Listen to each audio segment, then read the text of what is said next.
Hello everyone, তোমরা সবাই কেমন আছো? আশা করছি অনেক ভালো আছো। আজ হলো আমাদের ঘর পরিষ্কার করছি। তো মা অনেকটাই করেছে, আমি হলো আলমারিটা পরিষ্কার করছিলাম। তো তাই আমি তোমাদের দেখাচ্ছি। তো আমাদের বাড়ির সামনে হলো মেলা আছে, শীতলা পুজো উপলক্ষে গোষ্ঠ মেলা। তো বাড়িতে কিছু লোকজনও আসে, আমার দিদি আসে, আমার বন্ধুবান্ধবও আসে।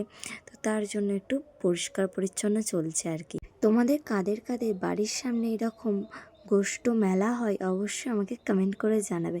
তোমরাও নিশ্চয়ই আমার মতন ঘর পরিষ্কার করো এইরকম। এই শীতলা পুজোর মেলাটা আর কি আমাদের প্রতিটা বছরই 3 দিন বা 4 দিন হতো।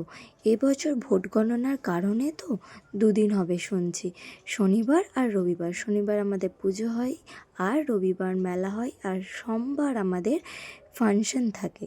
তো এবছর সেটা হবে না হয়তো ফাংশনটা।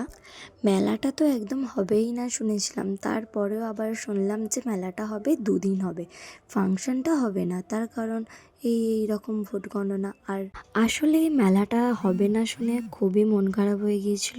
তার কারণ আমরা সারা বছরই অপেক্ষা করে থাকি যে বাড়ির সামনে মেলা, খুবই আনন্দ মজা হবে। আমাদের এই মেলাটাতে তো প্রতি বছর না ঝড় বৃষ্টি বজ্রপাত হয়, তার কারণ আমরা কেউই জানি না অবশ্য। তো বিগত 2 বছর দেখতে পাচ্ছি যে বৃষ্টিটা হচ্ছে না, আবার এই বছরেও আগের দিন থেকেই হচ্ছে দেখছি। কারা কারা ইন্টারেস্ট আমার মেলার ব্লগ দেখার জন্য অবশ্যই আমাকে কমেন্ট করে জানাবে। আমি রোজই তোমাদের মেলার ব্লগ শেয়ার করব। তো আমার তোমাদের সাথে কথা বলতে বলতে এখানে আমার আলমারি গোছানো অলরেডি হয়ে গেছে।